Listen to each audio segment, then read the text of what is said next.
Welcome, everybody. Hope you're having a great Monday. Today's 11th episode of Placed in Shelter. I'll be your host, Ryan Catarozoli, as usual. Once again, everybody that's joining, a lot of familiar faces. I appreciate the support. Appreciate everybody being here. I hope you're enjoying. If you are catching this on YouTube and want to be a part of the conversation, feel free to use the link in the description and join us live 3 p.m. Central Time, Monday through Friday. And that way you can ask us any questions or send us any kind of topic requests that you have. So today we're going to go ahead and kick off our show. But before that, I want to talk and give you a little quarantine update, right? We all like to hear those.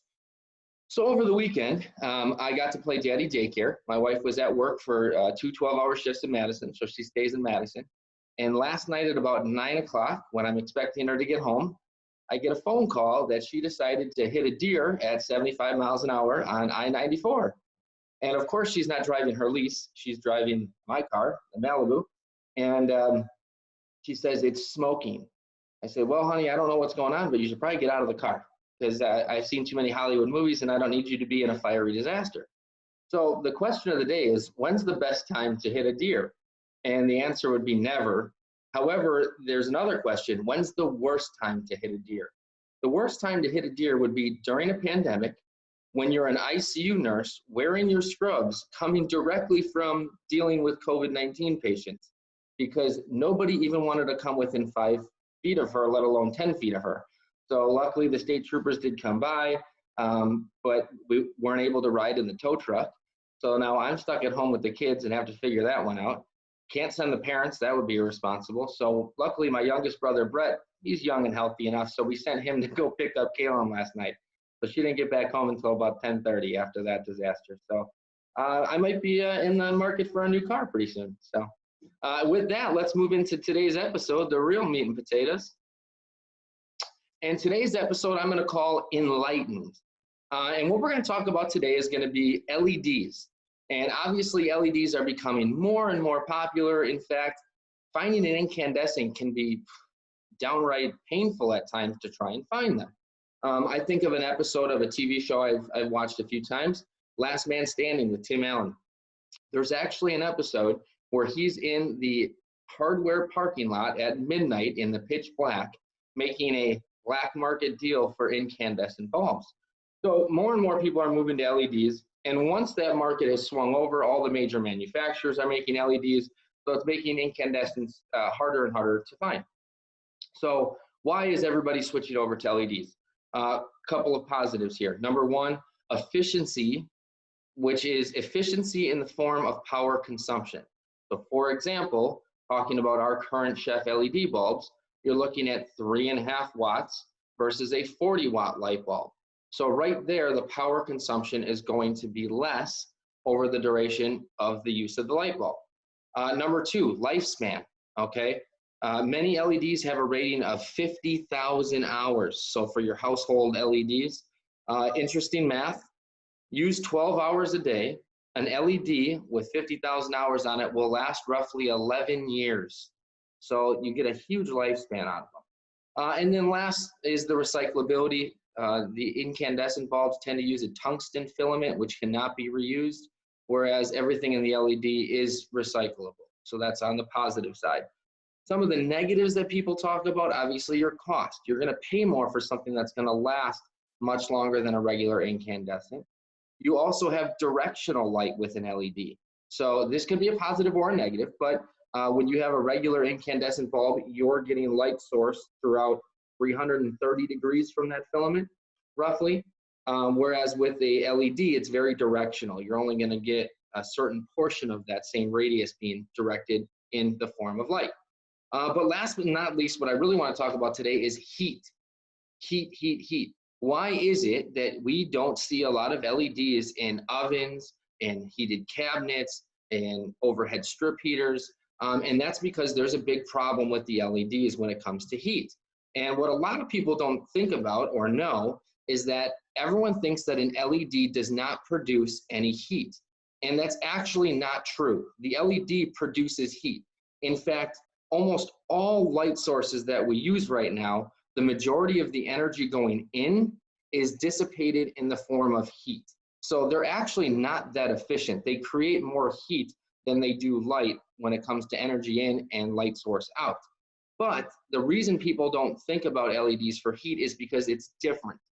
In an incandescent bulb will reject their heat through an infrared radiation, whereas an LED actually conducts the heat. So you get a lot more heat right around the fixture, but you can't put your hand under it and feel that radiation coming down from the infrared.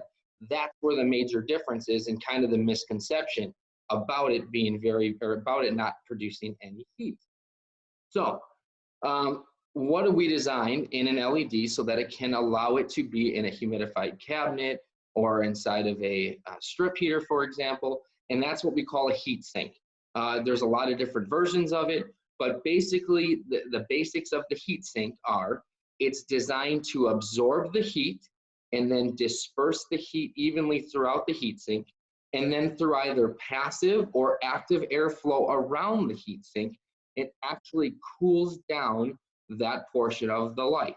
And that's what allows it to go into hotter areas.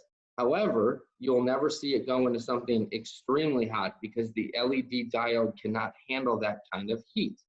Okay, so everyone always says, well, why don't you just throw LEDs in? What's been the big delay? That's really been the big thing here. Now, this market is changing daily. There's different chemicals and different things that are being used, different diodes that they're coming up with. So you're getting better longevity out of the diode. You're also finding better and unique designs on how we can create the heat sink so that it can dissipate that heat more evenly and therefore allow LEDs to last longer. So where does this take us? This takes us into the Chef LED. And the Chef LED looks like this. And this is something that we've created. It does have a heat sink so that we can put this into hotter areas. So what you're looking at here is a 3.5 watt light source versus either a 60 or a 40 watt bulb. And what we're rating these at right now is 25,000 hours at 167 degrees Fahrenheit. So we have to have proper installation with these as well. So they come in first 3 different Kelvin temperatures, 2700, 3000, or 4000. And this is just going to be the temperature of light. The 2700 is closest to incandescent. The 3000 is the closest to halogen, and the 4000 would be more closely related to a fluorescent. We typically see the 4000 above a salad bar versus the 2700 inside of a strip heater. Make sense? Now, proper installation. This picture is a little blurry, but I can get you a better one. We have different handouts that have this. There is a QR scanner. If you go on the website, you can see the video. These must be installed properly. So if you notice in the upper left-hand corner here, once it screws into the Edison socket, you do have to fold that bulb down so that it becomes out of the channel, right? Think of this in a strip heater. If this were to be up inside of the strip heater, it's not going to be able to have that heat sink work properly. You're not going to get enough airflow around it, and you're going to end up damaging the diode, and you're going to get less lifespan, okay? One last thing when we talk about a bad install. On an incandescent bulb, everyone's been in the room when one went out, and you hear that pop, and the filament goes out, and it's no more light. Catastrophic failure. When it comes to the LEDs, if you're not talking extreme temperatures, you're never going to see a LED turn on and then go out. You're just going to see it degrade over time where it becomes lighter. It's going to have less lumen outputs slowly, slowly, slowly, slowly. So if we don't install these properly, we cannot say 25,000 hours. You're going to have much less life out of them. But when installed properly, you're going to get that kind of a lifespan. So 25,000 hours in the right install, you're talking 3 to 5 years, depending upon how often they're turned on, versus a incandescent bulb, which is roughly, I have it written down here, a 60 watt light bulb is rated for 1,500 hours, and a 40 watt light bulb is rated for 3,000 hours. You can see it's a big change. You'll buy a lot of light bulbs versus one LED. So with that, that's going to bring us to the end of the conversation. I'm going to stop sharing my screen here. As always, at the bottom of the screen, you'll see the chat box. If you pull that up, you can ask any question that you have of today's conversation or about the deer and anything else that you're looking for. In fact, it looks like Lou Annick himself has actually posted YouTube clip, which I'm assuming is probably a more detailed representation of what I just talked about. Renee, where is the heat sink located? It's actually located around the outside of the bulb. If I go back to the screen share real quick here. So it's right on the edge around the outside here. So if you were to actually see the very bottom of it, the outside ring is where that heat sink is going to be, which is the reason why it needs to be folded down, not only for the direction of the light, but so that portion of the light bulb is out of the channel, for example, on a strip heater, so you can get active air moving and cooling that down. Great question. Let's see here, chat. Okay. Matt, is Hatco looking into UV lighting? You know, I actually had never even thought of that until Matt O'Donnell from NPR, one of our reps, sent me a link asking about that very same thing. So I have not heard anything from the powers that be, but obviously in today's world with the ever-changing, I'll call it germophobia, if you will, UV lighting represents a good portion of how we can keep surfaces clean, things like that. So I think it's something that we would look into. But as of right now, I don't know of any active engineering projects. All right, with that, I'm going to go ahead and share my screen again for everybody's favorite portion. And today we've got a couple of memes. The first two were actually submitted by Charlene Brennis with the Hatco Company again. I thought they were great. And the last one is actually from Joe McAuliffe, our co-host. So the first one, I'm done with homeschooling. We are switching to trade school. Mine are going to be bartenders. That sounds fantastic.